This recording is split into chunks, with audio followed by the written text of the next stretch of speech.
Israel Hamas जंग का आज 68वां दिन है। अल जजीरा के मुताबिक इजरायली सेना ने गाजा के लोगों को गोलियां मारी हैं और एक फिलिस्तीनी ने कहा है कि इजरायली सैनिक तेजी से शादिया अबू गजाला स्कूल में घुसे हैं या फिलिस्तीनियों ने शरण ले रखी है।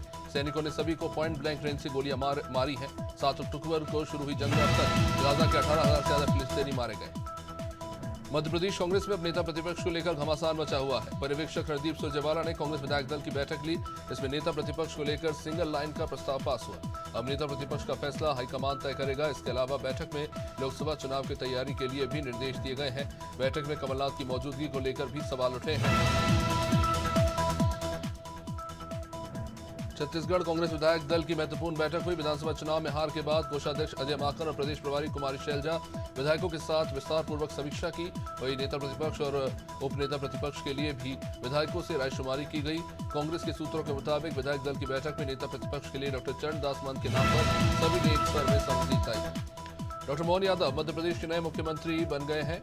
भोपाल में आयोजित शपथ ग्रहण समारोह में राज्यपाल मंगू भाई पटेल ने उन्हें शपथ दिलाई। मुख्यमंत्री के साथ साथ प्रदेश के 2 उप मुख्यमंत्री जगदीश देवड़ा और राजेंद्र शुक्ल ने भी अपने पद की शपथ ली।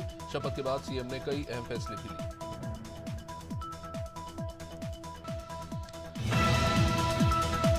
लखनऊ के कांग्रेस कार्यालय पर कांग्रेस के प्रदेश अध्यक्ष अजय राय और नैतिक पार्टी के अध्यक्ष चंद्रभूषण पांडे ने प्रेस कॉन्फ्रेंस की।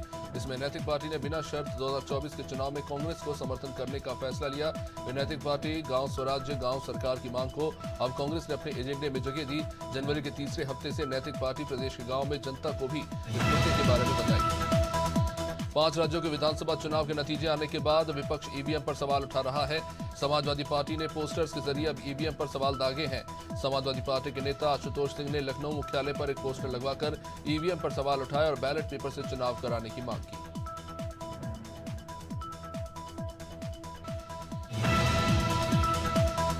संसद पर हमले की बरसी के दिन ही संसद की सुरक्षा में बड़ी चूक देखने को मिली। दरअसल 2 लोग लोकसभा के दर्शक दीर्घा से सदन के भीतर कूद पड़े और पीली गैस का स्प्रे करने लगे और इसके बाद इनमें से एक शख्स लोकसभा स्पीकर की कुर्सी की तरफ ही दौड़ लगाने लगा। इस दौरान आरोपियों के सदन में कूदने के बाद वहां मौजूद सांसदों ने ही हिम्मत दिखाते हुए इन आरोपियों को पकड़ने की कोशिश की। घटना के बाद 8 सुरक्षाकर्मियों को सस्पेंड किया गया। लोकसभा चुनाव से पहले उत्तराखंड सरकार प्रदेश में समान नागरिक संहिता यूसीसी लागू कर सकती है। इसके लिए धामी सरकार आगामी जनवरी माह के अंत तक विधानसभा का विशेष सत्र ला सकती है। वह इस मामले पर भाजपा प्रदेश प्रवक्ता सुनीता विद्यार्थी ने कहा कि सुप्रीम कोर्ट की रिटायर्ड जज रजना देसाई की अध्यक्षता में एक समिति गठित की गई है, जिसकी रिपोर्ट मुख्यमंत्री को सौंपी जाएगी और कुछ ही दिनों में विशेष सत्र बुलाया जा सकता है। देवलिया में ददरी मेले के रास्ते में जमकर मारपीट देखने को मिली, जिसका एक वीडियो भी वायरल हो रहा है। दरअसल रास्ते में भीषण जाम लगा हुआ था और जाम के दौरान जमकर मारपीट हुई। बता दें कि मेले में सुरक्षा को लेकर कई जिले की पुलिस की ड्यूटी पर लगाई गई थी, लेकिन पुलिसकर्मी मौके पर नहीं दिखाई दिए। वायरल वीडियो मिश्रा नेवरी के पास से ददरी मेले के रास्ते का बताया जा रहा है।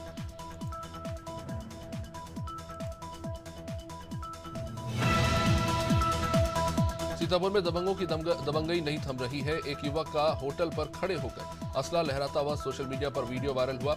ये मामला है थाना कोतवाली देहात क्षेत्र के नेपालपुर चौकी का। फिलहाल पुलिस ने इस मामले में कोई कार्रवाई नहीं की है।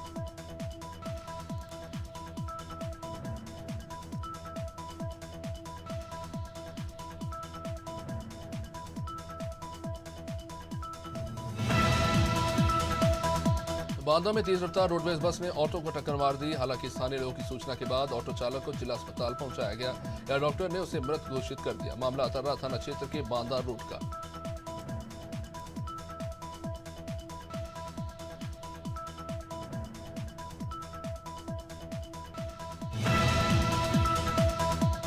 पीलीभीत में जिलाधिकारी प्रवीण कुमार लक्षकार ने निर्माणाधीन आरटीओ कार्यालय बिठोर कला का निरीक्षण किया, जहां निरीक्षण के दौरान दीवारों पर सीलन मिलने पर कड़ी नाराजगी जताई। उन्होंने चेतावनी दी है कि कार्यालय के निर्माण की गुणवत्ता में अनदेखी की गई तो जिम्मेदार के खिलाफ कार्रवाई की जाएगी।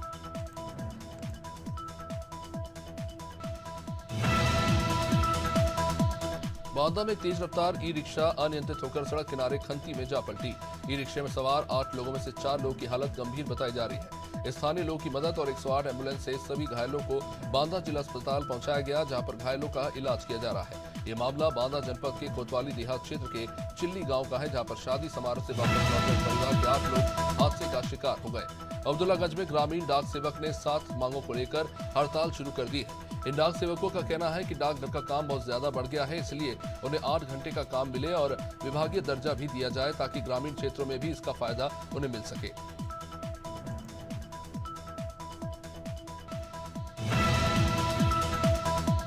सागर लोकायुक्त ने 2,500 रुपए की रिश्वत लेते कोटवार को रंगे हाथों गिरफ्तार किया। कोटवार ने जमीन नामांतरण के कागजात देने के लिए इसके एवज में फरियादी से 2,500 की रिश्वत मांगी थी। इसकी शिकायत फरियादी नीरज दुबे ने लोकायुक्त से की। फरियादी की शिकायत पर लोकायुक्त ने ग्राम करबना के कोटवार जोगेंद्र चढ़ार को 2,500 की रिश्वत लेते ट्रैप किया। ओरिया में ट्रैक्टर और बाइक में टक्कर हुई, जहां हादसे में बाइक सवार घायल हो गया। सूचना पर पहुंची पुलिस और स्थानीय लोगों ने बाइक सवार को इलाज के लिए सीएचसी एरवा कटरा भिजवाया, जहां उसकी इलाज के दौरान मौत हो गई। घटना एरवा कटरा थाना क्षेत्र की है।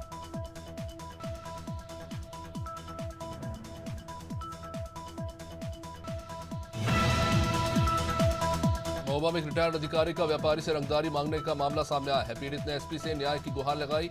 ये पूरा मामला गांधीनगर का। पीड़ित व्यापारी जिला पंचायत विभाग में ठेकेदारी का काम करता है। पीड़ित का आरोप है कि जिला पंचायत विभाग का पूर्व एएमए उससे 1 करोड़ रुपए की रंगदारी मांग रहा है। पीड़ित ने आरोपी पर उसे जान से मारने की धमकी देने का भी आरोप लगाया है। धौलपुर के सेपऊ थाना क्षेत्र में नेशनल हाईवे पर ट्रक और ट्रैक्टर की जबरदस्त टक्कर हुई। हादसे में ट्रैक्टर चालक की मौके पर ही मौत हो गई। ट्रक पलटने से जो ट्रक चालक और परिचालक दोनों गंभीर रूप से घायल हो गए। हादसे की सूचना मिलने के बाद वहां पर स्थानीय पुलिस पहुंची थी और घायलों को अस्पताल पहुंचाया गया।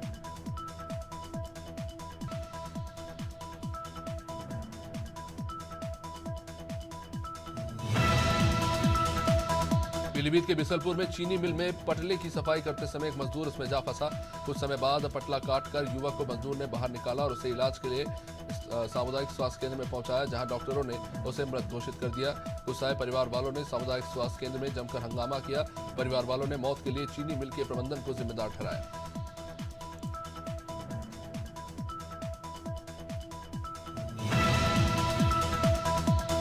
रीवा में रिश्वत लेते हुए लोकायुक्त पुलिस ने प्राचार्य को गिरफ्तार किया। लोकायुक्त पुलिस ने ये कार्रवाई डबोरा थाना क्षेत्र के अंबेडकर नगर स्थित प्राचार्य के आवास पर की।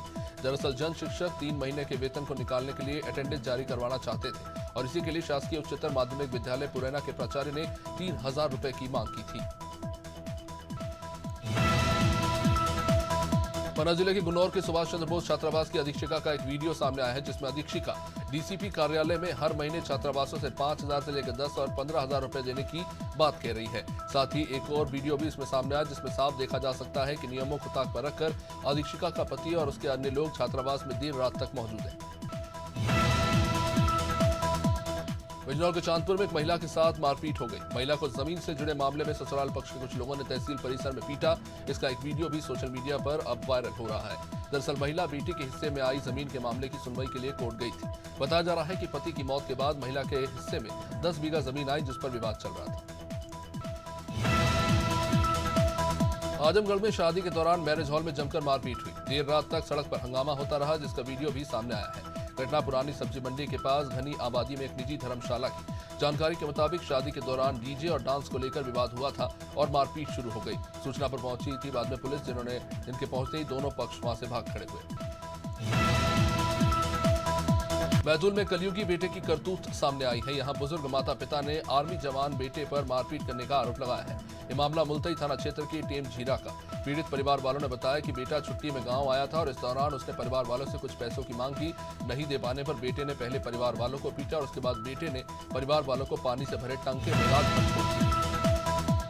खबर आलोट से, जहां उज्जैन लोकायुक्त ने एक महिला पटवारी को 8,000 रुपए की घूस लेते रंगे हाथों गिरफ्तार किया। दरअसल महिला पटवारी ने किसान की 1 बीघा जमीन को नामांतरण करने के एवज में 15,000 रुपए की रिश्वत के लिए मांगे थे और जमीन नामांतरण के लिए 8,000 में सौदा तय हुआ। इसी शिकायत किसान ने बाद में लोकायुक्त से की थी।